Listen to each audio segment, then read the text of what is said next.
ನಮಸ್ಕಾರ. ಇದು ನನ್ನ ಕಥೆಯ ಎರಡನೇ ಭಾಗ. ಇದು ಕೇವಲ ನನ್ನ ಕಥೆ ಮಾತ್ರ ಅಲ್ಲ, ಒಂದು ಕಾಲಘಟ್ಟದ ಪತ್ರಿಕೋದ್ಯಮದ ಕಥೆ ಕೂಡ. ನಾನು ನನ್ನ ಕಥೆಯನ್ನು ಹೇಳ್ತಾ ಪತ್ರಿಕೋದ್ಯಮದ ಕಥೆಯನ್ನು ಹೇಳ್ತೀನಿ. ನಾನು ಮೊದಲ ಭಾಗದಲ್ಲಿ ಸಮಿತ್ ಕರ್ನಾಟಕಕ್ಕೆ ನಾನು ಜಾಯಿನ್ ಆಗಿದ್ದು ಅದರ ಕಥೆಯನ್ನು ಹೇಳ್ತಾ ಇದ್ದೆ. ಸೊ ನಾನು ಬಹಳ ಸಂದರ್ಭದಲ್ಲಿ ಆಲೋಚನೆ ಮಾಡಿದ್ದೆ, ಇಡೀ ನನ್ನ ಪತ್ರಿಕೋದ್ಯಮದಲ್ಲಿ ನನಗೆ ಒಂದು ರೀತಿಯ ಆತ್ಮಸ್ಥೈರ್ಯವನ್ನು ತುಂಬಿದವರು ಯಾರು? ನಾನು ಏನನ್ನು ಹುಡುಕಿಕೊಂಡು ಹೊರಟೆ, ಹೋಗುವಾಗ ನನಗೆ ಯಾರ್ಯಾರು ಸಿಕ್ಕರು, ಯಾರ್ಯಾರು ನನ್ನ ಬದುಕನ್ನು ಉನ್ನತೀಕರಿಸೋದಕ್ಕೆ, ಬದುಕನ್ನು ಅರ್ಥ ಮಾಡ್ಕೊಳ್ಳೋದಕ್ಕೆ ಯಾರ್ಯಾರು ನನಗೆ ಸಹಾಯ ಮಾಡಿದ್ರು ಅಂತ. ಬಹುಮಟ್ಟಿಗೆ ನಾನು ಒಂದು ರೀತಿಯಲ್ಲಿ ಅಮ್ಮನನ್ನು ಹುಡುಕುವವನು. ಅಮ್ಮನ ಹುಡುಕಾಟವೇ ನನ್ನ ಸ್ಥಾಯಿ ಭಾವ. ಈ ಕಾರಣದಿಂದನೇ ಇರಬಹುದು ಅಂತಂತೆ ಅನಿಸುತ್ತೆ. ಬಹಳ ಸಂದರ್ಭದಲ್ಲಿ ನಾನು ಹೆಣ್ಣು ಮಕ್ಕಳು ನನಗೆ ಹೆಚ್ಚು ಸೇಫ್ ಅನಿಸ್ತಾರೆ ಹುಡುಗರಿಗಿಂತ. ಹುಡುಗರು ಸೇಫ್ ಅಲ್ಲ ಅಂತಲ್ಲ, ನಾನು ತಾಯಿಯನ್ನು ನೋಡ್ತೀನಿ, ಗೆಳತಿಯನ್ನು ನೋಡ್ತೀನಿ. ಸೊ ನೋಡ್ತಾ ನೋಡ್ತಾ ನೋಡ್ತಾ ಹುಡುಕ್ತಾ ಹೋಗ್ತೀನಿ. ಅದು ನನ್ನ ಬದುಕಿನ ಹುಡುಕಾಟ ಕೂಡ ಆಗಿರುತ್ತೆ. ನನಗೇನು ನೆನಪಿದೆ, ನಾನು ನಮ್ಮ ಊರನ್ನು ಬಿಟ್ಟು ಬೆಳಗಾವಿಗೆ ಓದಕ್ಕೆ ಹೋದಂಥ ಸಂದರ್ಭ. ಒಂದು ರೀತಿಯ ಏಕಾಕಿತನ, ಲೋನ್ಲಿನೆಸ್ ಅಂತಾರಲ್ಲ, ಅದು ನನಗೆ ಸದಾ ಲೋನ್ಲಿನೆಸ್ ಒಳಗಡೆ ಕಾಡುವಂಥದ್ದು. ಅದು ನನ್ನ ಮನಸ್ಸಿನ ಒಳಗಡೆ ಲೋನ್ಲಿನೆಸ್ ಇದೆ. ಅದು ನನ್ನ ಓದುವ ದಿನಗಳಿಂದ ಬಂದಿದ್ದು ಅಂತ ಅನಿಸುತ್ತೆ. ಸೊ ನಾನು ಬೆಳಗಾವಿ ಓದೋಕ್ಕೆ ಹೋದೆ. ಬೆಳಗಾವಿ ದೊಡ್ಡ ಪಟ್ಟಣ, ನಾವು ಕಾಡ ನಡುವೆ ಇದ್ದಂಥ ಜನ, ನದಿ, ಬೆಟ್ಟ, ಗದ್ದೆ, ತೋಟಗಳ ನಡುವೆ ಓಡಾಡ್ಕೊಂಡಿದ್ದು. ತಾಲೂಕಾ ಕೇಂದ್ರದಲ್ಲಿ ನಾನು ಹೈಸ್ಕೂಲ್ ಓದಿದರೂ ಕೂಡ ಅದಂಥ ದೊಡ್ಡದಲ್ಲ, ಒಂದು 10,000 ಜನಸಂಖ್ಯೆ ಇರುವಂಥ ನಮ್ಮ ಸಿದ್ದಾಪುರ. ಸೊ ಅಲ್ಲಿಂದ ಬೆಳಗಾವಿಗೆ ಹೋದಾಗ ಆ ಕಾಲೇಜು ನೋಡಿಬಿಟ್ಟು ನನಗೆ ಶಾಕ್ ಆಗೋಗ್ಬಿಡ್ತು. ಏನಪ್ಪ, ನಾನಿಲ್ಲಿ ಓದಬಲ್ಲನ, ನಾನಿದ್ರ ಬಿಟ್ಟು ಹೋಗ್ಬಿಡ್ಲ ಅಂತ. ಆಗ ನನಗೆ ಸಿಕ್ಕ ಗೆಳತಿ ಹೆಸರು ಸುನೀತಾ ಅಂತ. ಆಕೆ ಒಂದು ಅತಿ ದೊಡ್ಡ ಟ್ರಾನ್ಸ್ಪೋರ್ಟ್ ಕಂಪನಿಯ ಮಾಲೀಕನ ಮಗಳು. ಆಕೆ ನನ್ನ ಪಕ್ಕದಲ್ಲಿ ಕೂತ್ಕೊತಾ ಇದ್ಲು. ನನಗೆ ಅವಳಿಗೆ ಸಂವಹನದ ಸಮಸ್ಯೆ ಇತ್ತು. ಅವಳಿಗೆ ಕನ್ನಡ ಬರ್ತಿರಲಿಲ್ಲ, ಮರಾಠಿ ಮತ್ತು ಇಂಗ್ಲೀಷ್. ನನಗೆ ಆ ಎರಡು ಭಾಷೆಯು ಅಪರಿಚಿತ. ಆದರೆ ಸ್ನೇಹ ಬೆಳೆಯುವುದಕ್ಕೆ ಕಾರಣಗಳಿರಲಿಲ್ಲ. ಆಕೆ ನನ್ನನ್ನು ನೋಡಿ ಯಾವುದನ್ನು ಏನಕ್ಕಾಗಿ ನನ್ನ ಇಷ್ಟಪಟ್ಟಲು ಗೊತ್ತಿಲ್ಲ, ನನಗೆ ಇಷ್ಟಪಟ್ಟಲು, ನನಗೆ ಕಲಿಸಿದ್ಲು. ಆಕೆನೇ ನನಗೆ ಇಂಗ್ಲೀಷ್ ಸಿನಿಮಾ ನೋಡುವುದನ್ನು ಕಲಿಸಿದ್ದು. ಅದು ಬೆಳಗಾವಿಯ ಕಡೆ ಬಜಾರ್ದಲ್ಲಿ ಒಂದು ಬಾಲಕೃಷ್ಣ ಅಂತ ಒಂದು ಸಿನಿಮಾ ಥಿಯೇಟ್ರ್ ಇತ್ತು. ಅಲ್ಲಿ ಇಂಗ್ಲೀಷ್ ಸಿನಿಮಾಗಳು ಬರೋದು. ನಮಗೆಲ್ಲ ಕನ್ನಡನೇ ಸರಿ ಅರ್ಥ ಆಗೋದು ಕಷ್ಟ, ಹಳ್ಳಿ ಗುಗ್ಗು ನನ್ನ ಮಕ್ಕಳು. ಸೊ ಅದು ಆ ಸಿನಿಮಾಕ್ಕೆ ಫಸ್ಟ್ ಕರ್ಕೊಂಡೋದ್ಲು. ಅವಳು ಕರ್ಕೊಂಡು ಹೋಗಿದ್ದ ಮೊದಲ ಸಿನಿಮಾ ಟವರಿಂಗ್ ಇನ್ಫೆರ್ನೋ ಅಂತ. ಒಂದು ಕಟ್ಟಡಕ್ಕೆ ಬೆಂಕಿ ಬೀಳ್ತಾ ಅದರಿಂದ ಹೊರಗೆ ಬರೋದು. ನಂತರ ಇನ್ನೊಂದು ಪಾಸಿಡಿನಾ ಅಡ್ವೆಂಚರ್ ಅಂತ, ಮತ್ತೊಂದು ಓಮೇನ್ ಅಂತ. ಈಗ ಹಲವಾರು ಸಿನಿಮಾಗಳಿಗೆ ಅವಳು ನನ್ನನ್ನು ಕರೆದುಕೊಂಡು ಇಂಗ್ಲೀಷ್ ಮೂಲಕ ನನ್ನನ್ನು ತಿದ್ದುವುದಕ್ಕೆ. ಇಂಗ್ಲೀಷ್ ನನಗೆ ಸರಿ ಬರ್ತಿರಲಿಲ್ಲ. ಇಂಗ್ಲೀಷನ್ನು ತಿದ್ದುವ ಯತ್ನ ಮಾಡಲು. ನಿನಗೆ ಊಟ ಆಯಿತಾ ಅಂತ ಕೇಳಿದಾಗ ನಾನು ಹೇಳೋದಕ್ಕೆ ಎಸ್ ಐ ಹ್ಯಾವ್ ಒಂದೇ, ನೋ ಐ ಹ್ಯಾಡ್ ಅಂತ ಹೇಳೋದು. ಸೊ ಈ ರೀತಿ ತಿದ್ದುತ್ತಾ ಕಲ್ಲು ಬಂಡೆ, ನಾನು ಅಂದರೆ ಒಂದು ಕಲ್ಲು ಬಂಡೆ. ಈ ಕಲ್ಲು ಬಂಡೆಯನ್ನು ತಿದ್ದಿದವರು ತುಂಬ ಜನ. ಇವತ್ತಿನವರೆಗೂ ನನ್ನ ಬಂಡೆಯಂತಿರುವ ನನ್ನನ್ನು ಪ್ರೀತಿ ತೋರಿಸ್ತಾ, ತಿದ್ದುತ್ತಾ, ಅದಕ್ಕೊಂದು ರೂಪ ಕೊಡ್ತಾ, ಅದಕ್ಕೊಂದು ಶಿಲ್ಪವನ್ನಾಗಿ ಮಾಡಿದವರು ಹೆಣ್ಣುಮಕ್ಕಳು ಅಂತ ನನಗೆ ಅನಿಸುತ್ತೆ. ಸೊ ಸುನೀತಾ ನನಗೆ ತುಂಬ ಹತ್ತಿರದವಳು. ಅಲ್ಲೂ ನನಗೆ ಓದುವುದಕ್ಕೆ ಕಳಿಸಿದ್ಲು. ಸೊ ನಾನೊಂದು ಪೇಯಿಂಗ್ ಗೆಸ್ಟ್ ಮನೆಯಲ್ಲಿ ಇದ್ದೆ. ಆ ಸಂದರ್ಭದಲ್ಲಿ ವಾರದಲ್ಲಿ 1-2 ದಿನ ಅವ್ರ ಮನೆಯಿಂದ ಊಟ ಮಾಡಿಸಿ ತರ್ತಿದ್ಲು ಅವಳು. ಅವ್ರದ್ದು ಬೆಳಗಾವಿಯ ಹಿಂದವಾಡಿಯಲ್ಲಿ ಮನೆ, ತುಂಬ ಶ್ರೀಮಂತ ಕುಟುಂಬ. ನಾವು ಹಾಗಲ್ಲ, ನಾವು ಮಧ್ಯಮ ವರ್ಗದ ಜನ. ಮನೆಯಿಂದ ತಿಂಗಳಿಗೆ ಒಂದು 200-300 ರೂಪಾಯಿ ಆ ಕಾಲದಲ್ಲಿ ತಗೊಂಡ್ರೆ ಜಾಸ್ತಿ. ಸೊ ಅದು 120 ರೂಪಾಯಿ ಅದು ಪೇಯಿಂಗ್ ಗೆಸ್ಟಿಗೆ ಹೋಗ್ತಿತ್ತು. ಉಳಿದಿದ್ದು ಸಣ್ಣ ಪುಟ್ಟದ್ದು ಸಿನಿಮಾಗಳು ನೋಡೋದು, ಇನ್ನೊಂದು ಮಾಡೋದಕ್ಕೆ ನಾನು ವೆಚ್ಚ ಮಾಡ್ತಾಯಿದ್ದೆ. ಸೊ ಆಕೆ ನನ್ನನ್ನು ತಿದ್ದುತ್ತಾ ಬೆಳೆಸಿದ್ಲು. ಸೊ ನನಗೇನು ನೆನಪಿದೆ, ನಾನು ಕಾಲೇಜನ್ನು ಮುಗಿಸಿ ಪಾಸ್ ಮಾಡಿ ಬೆಳಗಾವಿ ಗೋಗಟೆ ಕಾಲೇಜ್ ಆಫ್ ಕಾಮರ್ಸ್ನಲ್ಲಿ ಅಲ್ಲಿಂದ ಹೊರ ಬಂದಾಗ ಆಕೆ CA ಮಾಡೋದಕ್ಕೆ ಮುಂಬೈಗೆ ಹೋದ್ಲು. ನನ್ನನ್ನು ಕರೆದ್ಲು, ಬಾರಪ್ಪ ನಾನು ನಿನ್ನ ಖರ್ಚು ನೋಡ್ಕೊತೀನಿ ಅಂತ. ನನಗಾಗಲೇ ಊರಿನ ತುಡುತ್ತಾ, ನನಗೆ ಕೆಲಸ ಮಾಡಬೇಕು ಅಂತೆಲ್ಲ, ಮನೆಗೆ ಹೋಗೋಣ, ಗದ್ದೆಯಲ್ಲಿ ತೋಟದಲ್ಲಿ ಕೆಲಸ ಮಾಡೋಣ, ಅಲ್ಲಿ ಸುತ್ತೋಣ, ಜೇನು ಹಿಡಿಯೋಣ, ಗಿಳಿ ಹಿಡಿಯೋಣ, ಇದೆಲ್ಲ ಇದೇ ನನಗೆ ಆಸೆ ಹೊರತು ನನಗೆ ಓದು ಮೂಲಕ ಏನು ಮಾಡುವ ಆಸೆ ಇಲ್ಲ. ಅದ್ರ ಜೊತೆಗೆ ಯಕ್ಷಗಾನ, ಆಗಲೇ ಯಕ್ಷಗಾನದ ಅರ್ಥ ಹೇಳೋದಕ್ಕೆ ನಾನು ಪ್ರಾರಂಭ ಮಾಡಿದ್ದೆ, ಕುಣಿತಕ್ಕೆ ಟ್ರೈ ಮಾಡ್ತಾ ಇದ್ದೆ. ಸೊ ತಾಳಮದ್ದಲೆ ನನಗೆ ಇಷ್ಟ ಆಗಿತ್ತು. ನಾನು ಅಂಥ ವಾತಾವರಣದಿಂದ ಹೊರಗಡೆ ಬರುವುದಕ್ಕೆ ನನಗೆ ಇಷ್ಟ ಇರಲಿಲ್ಲ. ಆದರೆ ಅಷ್ಟರ ಒಳಗಡೆ ಆ ಗೆಳತಿ ನನ್ನನ್ನು ಆದಷ್ಟು ಬದಲಿಸಿದ್ಲು. ಈ ಜಗತ್ತು ನಾಗರಿಕತೆ ಅಂತ ಹೇಳಿ ಏನು ಅಂದು ಕಲ್ಪಿಸ್ತೋ, ನನಗೆ ಅನುಮಾನಗಳಿವೆ, ಯಾವ್ದು ನಾಗರಿಕತೆ ಯಾವುದಲ್ಲ ಅಂತ. Still I have my own doubts. But ಈ ನಾಗರಿಕ ಜಗತ್ತಿಗೆ ಬೇಕಾದ್ದನ್ನು ಅವಳು ಕಲಿಸಿದ್ದು.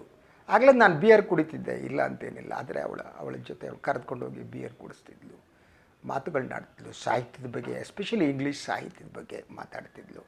ಅವಳ ಮನೆಗೆ ಹಲವು ಸಂದರ್ಭದಲ್ಲಿ ಅವಳ ಅಮ್ಮನೂ ಕೂಡ ಹಾಗೆ ಅದ್ಭುತವಾದ ಹೆಂಗಸು. ಅವರು ಮರಾಠಿ ಅಡುಗೆ ಮಾಡ್ತಿದ್ರು. ಮರಾಠಿ ಭಾಳ ವಿಭಿನ್ನವಾದ್ದು, ಅದು ಮರಾಠಿ ಸ್ಟೈಲು. ಸೊ ಅದೊಂದು ರೀತಿಯ ವಿಚಿತ್ರವಾದ ಸಂಬಂಧ ಆಗಿತ್ತು. ನಾನು ಬಿಟ್ಟು ಬಂದೆ, ಬೆಂಗಳೂರಿಗೆ ಊರಿಗೆ ಹೋದೆ. ಊರಿನಲ್ಲಿ ಹೇಳಿದ್ನಲ್ಲ, ಕ್ರಾಂತಿ ಮಾಡೋಕ್ಕೆ ಹೋಗಿ ಮತ್ತೆ ಬೆಂಗಳೂರಿಗೆ ಬಂದೆ. ಸೊ ಅದಾದಮೇಲೆ ನನಗೆ ಅವಳು ಮತ್ತೆ ಸಿಕ್ಕಿದ್ಲು. ಅದು ಭಾಳ ಒಂಥರ ತಿರುವಿನ ಕಥೆ, ಅದು ಇನ್ನೊಂದು ಸಲ ಹೇಳ್ತೀನಿ. ಸೊ ಬೆಂಗಳೂರಿಗೆ ಬಂದ ಮೇಲೆ ನಾನು ಕಳೆದ ಬಾರಿ ಪ್ರಸ್ತಾಪ ಮಾಡಿದ ಅನುರಾಧ, ಆಕೆ ಅವಳ ಮಾವನ ಮನೆಯಲ್ಲಿದ್ಲು. ಅವನ ಮಾವನ ಮನೆ ಇದ್ದಿದ್ದು ಅಶೋಕ ಪಿಲ್ಲರ್ ಹತ್ತಿರ, ಅದರ ಬ್ಯಾಕ್ ಸೈಡು. ಅವನೇನೋ ಇಂಡಸ್ಟ್ರಿಯಲಿಸ್ಟು ಏನೋ ಆಗಿದ್ದ. ಈಕೆ ಕಾಲೇಜು ಓದ್ತಾನೆ ಜೂನಿಯರ್ ವಿಗಡನ್ ಪತ್ರಿಕೆಗೆ ಬರಿತಾ ಇದ್ಲು. ಸೊ ಗೊತ್ತಿಲ್ಲ ನೋಡಿ, ಸ್ನೇಹಕ್ಕೆ ಕಾರಣಗಳಿರಲ್ಲ ಕಣ್ರಿ, ಆತ್ಮೀಯತೆಗೆ ಕಾರಣ ಇರಲ್ಲ, ಪ್ರೀತಿಗೆ ಕಾರಣ ಇರಲ್ಲ. ಪ್ರೀತಿಗೆ ಹೇಳ್ತಾರೆ ದಟ್ ಇಟ್ ಹ್ಯಾಪನ್ಸ್ ಅಂತ, ಘಟಿಸುತ್ತೆ. ಅದಕ್ಕೆ ಯಾವುದೇ ಬೌಂಡ್ರಿಗಳಿರಲ್ಲ, ಜಾತಿ ಇರಲ್ಲ, ಕೋಮ್ ಇರಲ್ಲ, ವಯಸ್ಸಿರಲ್ಲ, ಯಾವುದೂ ಇರಲ್ಲ. ಪ್ರೀತಿ ಇಟ್ ಹ್ಯಾಪನ್ಸ್ ಗಡಿಸಿ ಹೋಗ್ಬಿಡುತ್ತೆ. ಸೊ ಆ ಪ್ರೀತಿ ಅದೇನು ಅಂತಂದರೆ ನೀವು ವಿವರಿಸೋಕ್ಕೆ ಸಾಧ್ಯ ಆಗಲ್ಲ. ಯಾವ ಪ್ರೀತಿಯನ್ನು ವಿವರಿಸೋಕ್ಕೆ ಸಾಧ್ಯ ಆಗಲ್ವೋ ಅದು ಪ್ರೀತಿ. ವಿವರಿಸೋಕ್ಕೆ ಸಾಧ್ಯ ಆಗುವುದು ಪ್ರೀತಿ ಅಲ್ಲ. ಯಾವುದೇ ಒಂದು ಸಂಬಂಧಕ್ಕೆ ಡೆಫಿನೇಷನ್ ಇದ್ದರೆ ಅದು ಪ್ರೀತಿ ಅಲ್ಲ, ಡೆಫಿನೇಷನ್ ಇಲ್ಲದಿದ್ದರೆ ಅದು ಪ್ರೀತಿ. ನಾನು ಯೂಶ್ವಲಿ ನನ್ನ ಮಲ್ಲೇಶ್ವರಂದಲ್ಲಿ ರೂಮ್ ಇತ್ತು. ನಾನು ಬೆಳಗ್ಗೆ ಎದ್ದುಬಿಟ್ಟು ಮಲ್ಲೇಶ್ವರಮಿಂದ ಜಯನಗರಕ್ಕೆ ನಂಬರ್ 1 ಬಸ್ಸು, ಅದನ್ನು ಹತ್ಬಿಟ್ಟು ಜಯನಗರಕ್ಕೆ ಹೋಗಿ ಇಳಿತಾ ಇದ್ದೆ. ಸೊ ಆಕೆ ಅವಳದ್ದು ಸೈಕಲ್ ಇತ್ತು, ಆ ಸೈಕಲ್ ತಗೊಂಡು ಬರ್ತಿದ್ಲು ಅವಳು. ನಾನು ಅವಳನ್ನು ಆ ಸೈಕಲ್ ಮೇಲೆ ಕುಡಿಸ್ಕೊಂಡು ಅದೇ ರೋಡ್ನಲ್ಲಿ, ನೀವು ಲಾಲ್ಬಾಗ್ನಿಂದ ದಾಟ್ಬಿಟ್ಟು ಹಾಗೆ Jayanagar 4th block 6th block main road ಇದೆ ನೋಡಿ, ಈಗ ಮೆಟ್ರೋ ಬಂದಿದೆ, ಆ ರಸ್ತೆಯಲ್ಲಿ ಹೋಗ್ತಿದ್ವಿ. ಅಲ್ಲೊಂದು ಗುಲಾಬಿ ತೋಟ ಇದೆ, ಆ ಗುಲಾಬಿ ತೋಟದಲ್ಲಿ ಕೂತ್ಕೊಂಡು ಮಾತನಾಡ್ತಿದ್ವಿ. ಸೊ ಮಾತಾಡ್ತಾ ಕೂತ್ಕೊತಿದ್ವಿ. ಅದೇ ಸಂದರ್ಭದಲ್ಲಿ ರಾಮನಗರ ಚನ್ನಪಟ್ಟಣದಲ್ಲಿ ಕಮ್ಯುನಲ್ ಕ್ಲಾಶ್ ಆಯಿತು. ಸೊ ಅದನ್ನು ಅವಳು ವರದಿ ಮಾಡಬೇಕಾಗಿತ್ತು. ನನ್ನ ಹತ್ರ ಬಾ ಅಂದ್ಲು. ನಾನು ಅವಳ ಜೊತೆಗೆ ಹೋದೆ ವರದಿ ಮಾಡೋದಕ್ಕೆ. ಒಂದು ಕಡೆ ಪತ್ರಿಕೋದ್ಯಮದ ಪಯಣ, ಇನ್ನೊಂದು ಕಡೆ ಪ್ರೀತಿಯ ಪಯಣ. ನನ್ನ ಲೋನ್ಲಿನೆಸ್ಸು ಅದೊಂದು ಸ್ಥಾಯಿ ಭಾವವಾಗಿ ಇರುವಂಥದ್ದು. ಮತ್ತು ಅದ್ರ ಜೊತೆಗೆ ನಾನೆಂದು ಪ್ರೀತಿಯನ್ನು ವ್ಯಾಪಾರ ಅಂದ್ಕೊಂಡಿರಲಿಲ್ಲ, ಅದು ಕೊಡುಕೊಳ್ಳಿಕ್ಕೆ ವ್ಯವಹಾರ ಆಗಿರಲಿಲ್ಲ. ಸೊ ನನ್ನ ಅವಳ ಸ್ನೇಹದ ನಡುವೆ ಒಂದು ದಿನ ಕೂಡ ಅವಳ ಕೈಯನ್ನು ಕೂಡ ನಾನು ಮುಟ್ಟಿಲ್ಲ. ರೋಡ್ ಲಂಚ್ನಲ್ಲಿ ನಿಂತುಬಿಟ್ಟು ಏನೋ ತಿಂದಿದ್ದೀವಿ, ಓಡಾಡಿದ್ದೀವಿ, ಮತ್ತೊಂದು ಮಾಡಿದ್ದೀವಿ. ಹಾಗೆಯೇ ಲಾಲ್ಬಾಗ್ನಲ್ಲಿ ಹೋಗಿ ಫೋಟೋ ಶೂಟ್, ಹಲವಾರು ಅವಳ ಫೋಟೋಗಳು. ಅವ್ರದ್ದೊಂದು ಕ್ಯಾಮ್ರಾ ಇತ್ತು, ಅಂದರೆ ಕ್ಯಾಮ್ರಾ ತೆಗೆದುಕೊಳ್ಳೋ ಶಕ್ತಿ ಕೂಡ ಇರಲಿಲ್ಲ. ಸೊ ಹೀಗೆ ನಡೀತಾ ಇತ್ತು. ಬಟ್ ಒಂದು ದಿನ ಏನಾಯಿತು ಅಂದರೆ ಅವಳ ಮಾವನಿಗೆ ಏನೋ ಅನುಮಾನ ಬಂದ್ಬಿಡ್ತು. ನಾವು ಜಯನಗರ 4th ಬ್ಲಾಕ್ ಹತ್ರ ಅವಳು ಸೈಕಲ್ ಮೇಲೆ ಕುಡಿಸ್ಕೊಂಡು ನಾನು ಹಿಂಗೆ ರೌಂಡ್ ಬರ್ತಾಯಿದ್ದೀನಿ. ಅವಳು ಮಾವ ಹಿಂದ್ಗಡೆ ಕಾರ್ ಬಿಟ್ಕೊಂಡು ಹಾಗೇ ಫಾಲೋ ಮಾಡ್ತಾ ಬಂದ. ಇವಳು ಭಯ ಹತ್ಕೊಬಿಡ್ತು ಅನುರಾಧಾಗೆ. ನನ್ನ ಮಾವ ಏನು ಮಾಡಬೇಕೀಗ ಅಂದೆ. ಭಯ ಆಗುತ್ತೆ ಕಣೋ ಅಂತ ಅಂದು. ನೋಡ ಬಾ ಅಂತಂದು ಮುಂದೋಗಿ ನಾನು ಸೈಕಲನ್ನು 4th ಬ್ಲಾಕ್ ಇದ್ರ ಪಕ್ಕದಲ್ಲಿ ನಿಲ್ಲಿಸಿದ ಮೇಲೆ ಆ ಮಾವ ಇಳಿದು ಬಂದ. ಅಂತ ನನ್ನ ಕಡೆ ಕೆಂಗಣ್ಣಿಂದ ನೋಡಿದ. ಆಗಲೇ ಪತ್ರಿಕೋದ್ಯಮ ಮಾತನಾಡೋದು ಕಲಿಸ್ಬಿಟ್ಟಿತ್ತು. ಸೊ ನಾನು ಏನ್ರಿ ಅಂತ ಅಂದೆ. ಅವನಿಗೆ ನೆಕ್ಸ್ಟ್ ಏನು ಹೇಳಬೇಕು ಅಂದ್ಬೇಕಾದ್ರೆ ನನಗೆ ಗೊತ್ತಲ್ವ ನಿಮಗೆ ಅಂತೆ. ನನಗೆ ಬೆಂಗಳೂರಿನೆಲ್ಲ ಗುಂಡಗಳು, ಅಂಡರ್ವರ್ಲ್ಡು ಎಲ್ಲ ಪರಿಚಯ ಇದೆ ಅಂದ್ಬಿಟ್ಟೆ. ಯಾವುದೋ ಇರುತ್ತೆ, ಪೊಲೀಸ್ ಪರಿಚಯ ಇದೆ ಅಂದ್ಬಿಟ್ಟೆ. ಜರ್ನಲಿಸ್ಟ್ ನೋಡಿ ಒಂಥರ ಗತ್ತು ಇದೆಲ್ಲ ಬಂದಿರುತ್ತೆ ಪತ್ರಿಕೆ. ಅವನು ಹೆದರ್ಬಿಟ್ಟು ಹಾಗೆಯೇ ಅವನು ರಿಟರ್ನ್ ಕಾರ್ ತೊಗೊಂಡೋದ. ಸೊ ಹೋದ ಮೇಲೆ ನಾನು ರೂಮಿಗೆ ಬಂದೆ. ಅವಳು ಬಿಟ್ಬಿಟ್ಟು ಅವಳು ಹೆದರ್ತಾನೆ ಇದ್ಲು.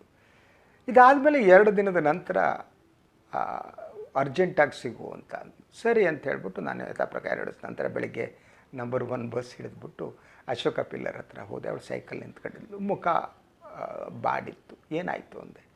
ಇಲ್ಲ ಮಾವ ಊರಿಗೆ ಕಳಿಸಿದ್ದಾರೆ ನನ್ನ ಅಂತ ಅಂದು. ಯಾಕೆ ಅಂದೆ. ಇಲ್ಲ ಆಯಿತು ಕಣೋ ದಿಸ್ ಲಾಸ್ಟ್ ಅಂದು.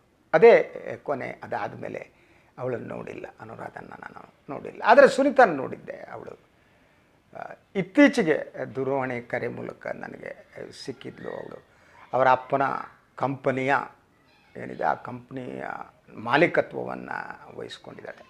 ಸೊ ಟ್ರಾನ್ಸ್ಪೋರ್ಟ್ ಕಂಪನಿ, ಇಂಡಿಯಾದ one of the biggest transport company. ಅದೇ ಹಳೆಯ ಪ್ರೀತಿಯಿಂದ ನನ್ನ ಹತ್ರ ಮಾತಾಡಿದ್ಲು. ಬಟ್ ಸೊ ಈ ಅನುರಾಧ ಏನಿದೆ ಅವಳು ಊರಿಗೆ ಹೊರಟೋಗ್ಬಿಟ್ಟು ಒಂದು 3-4 ದಿವಸ ತುಂಬ ದುಃಖ ಆಯಿತು ನನಗೆ. ನಾನೇನು ಅವಳನ್ನು ಕೆಟ್ಟ ಗಣ್ಣಿಂದ ನೋಡಿಲ್ಲ, ಅವಳನ್ನು ಮಿಸ್ಯೂಸ್ ಮಾಡ್ಕೊಂಡಿಲ್ಲ, ಅಥವಾ ಅದು ಒಂದು ರೀತಿ ಮೀರಿದ ಒಂದು ಸಂಬಂಧ ಆಗಿತ್ತು, ನನಗೆ ಗೊತ್ತಿಲ್ಲ. ಅದು ಮುಗೀತು. ಈ ಕಡೆ ನನ್ನ ಪತ್ರಿಕೋದ್ಯಮ ನಡೀತಾ ಇತ್ತು. ಸಮಿತಿ ಕರ್ನಾಟಕ ಬಿಟ್ಟುಬಿಟ್ಟು ನಾನು ಮುಂಜಾನೆ ಪತ್ರಿಕೆಯನ್ನು ಸೇರಿದೆ. ಜಯಶೀಲ್ ರಾವ್ ಅವರು ಆ ಪತ್ರಿಕೆಯ ಸಂಪಾದಕರಾಗಿದ್ದರು. ಮೊಯ್ಲಿ ಮತ್ತು ಗುಂಡೂರಾವ್ ಸೇರಿ ಪ್ರಾರಂಭಿಸಿದ ಪತ್ರಿಕೆ ಅದು. ಆ ಪತ್ರಿಕೆಯಲ್ಲಿ ನಾನು ಉಪಮುಖ್ಯ ವರದಿಗಾರನಾಗಿ ಸೇರ್ಕೊಂಡೆ. ರಾಜಕೀಯ ಮೊದಲು ಭಾಳ ವೈಭವ ಇತ್ತು ಅದರಲ್ಲಿ. ನಾವು ವಿಧಾನಸೌಧಕ್ಕೆ ಹೋಗಬೇಕಾದ್ರೆ ಕಾರ್ ಕೊಡ್ತಾಯಿದ್ರು. ಆ ಕಾಲದಲ್ಲಿ ಯಾರೂ ಇರಲಿಲ್ಲ. ವಿಧಾನಸೌಧದ 3ನೇ ಮಾಡಿಯಿಂದ ಇಳಿದು ಕೆಳಗೆ ಬರಬೇಕಾದ್ರೆ ಕೆಳಗೆ ನಿಂತವನು ಮುಂಜಾನೆ ಕಾರು ಬರಬೇಕು ಅಂತ ಅನೌನ್ಸ್ ಮಾಡ್ತಿದ್ದ. ಮಂತ್ರಿಗಳ ಟೈಪ್ ಹೋಗೋದ್ರಲ್ಲಿ ಕೂತ್ಕೊಂಡಾಗ ಏನೋ ಒಂದು ಸಂತೋಷ, ಏನೋ ಒಂದು ಸಮಾಧಾನ, ಎಲ್ಲರೆದುರೆ ಹೆಮ್ಮೆಯಿಂದ ಹೋಗಿ ಕೂತ್ಕೊಳ್ತಾ ಇದ್ವಿ, ಬೇರೆಯವ್ರಿಗಿಂತ ನಾವು ಮೇಲೆ ಅಂತ. ಬಟ್ ಸಂಗತಿ ಏನು ಅಂದರೆ ಕೆಲವು ಕಾಲದಿಂದ ಪತ್ರಿಕೆ ನಿಂತೋಯ್ತು. ರಾಜಕಾರಣಿಗಳ ಪತ್ರಿಕೆಗಳ ಹಣೆ ಬರನೇ ಎಷ್ಟು. ಆ ಪತ್ರಿಕೆ ನಿಂತಾಗ ನಾವು ಸಂಬಳ ಕೊಡಿ ಅಂತ ಮೆರವಣಿಗೆ ಮಾಡಿದ್ವಿ, ಇನ್ನೊಂದು ಮಾಡಿದ್ವಿ. ಅದು ಕೂಡ ನನಗೆ ಹಲವು ರೀತಿಯ ಅನುಭವವನ್ನು ಮುಂಜಾನೆ ನನಗೆ ಕೊಡ್ತು. ಬರೆಯುವ ಒಂದು ಕಲಿಸ್ತು. ಅದು ನನ್ನನ್ನು ಬೆಳೆಸುವ ಒಂದು ಯತ್ನ ಮಾಡಿತು. ಸೊ ಮುಂಜಾನೆ ಪತ್ರಿಕೆಯ ಕತೆ ಬಹಳ ಇದೆ. ಜಯಶೀಲ್ ರಾವ್ ಭಾಳ ಒಂಥರ ಅದ್ಭುತವಾದ ಸಂಪಾದಕರು. ಸಿಟ್ಟು ಬರ್ತಿರಲಿಲ್ಲ, ಆದರೆ ಹೊಗಳಿಕೆ ಇಷ್ಟ ಆಗ್ತಿತ್ತು. ಅವರ ಬರವಣಿಗೆಯಲ್ಲಿ ಅವರ ಸಂಪಾದಕೀಯ ಸ್ಟ್ಯಾಂಡ್ ಇರಲಿಲ್ಲ. ಯೂಶ್ವಲಿ ಬೆಳಗ್ಗೆ ಎದ್ದವರು ಏನು ಮಾಡ್ತಾರೋ ಸಂಪಾದಕೀಯ ಪೇಪರ್ಕೊಂಡು ಎಲ್ಲ ಹುಡುಗರನ್ನ ಕರೆದು 4 ಜನ ಕೂಡಿಸ್ಕೊಬಿಟ್ಟು ಹೇಗಿದೆ ನನ್ನ ಸಂಪಾದಕೀಯ ಅಂತಿದ್ರು. ಎಲ್ಲರೂ ಅದ್ಭುತ ಅದ್ಭುತ ಚೆನ್ನಾಗಿದೆ ಸರ್, ಸಂತೋಷ ಪಡ್ತಿದ್ರು. ನಾನು ರಿಯಾಕ್ಟ್ ಮಾಡ್ತಿರಲಿಲ್ಲ. ಒಂದು ದಿವಸ ಕೇಳಿದ್ರು, ಏನು ರೀ ಎಲ್ಲರೂ ಮಾತಾಡ್ತಾರೆ, ನೀವು ಮಾತಾಡ್ತಾ ಇಲ್ವಲ್ಲ ಅಂತ.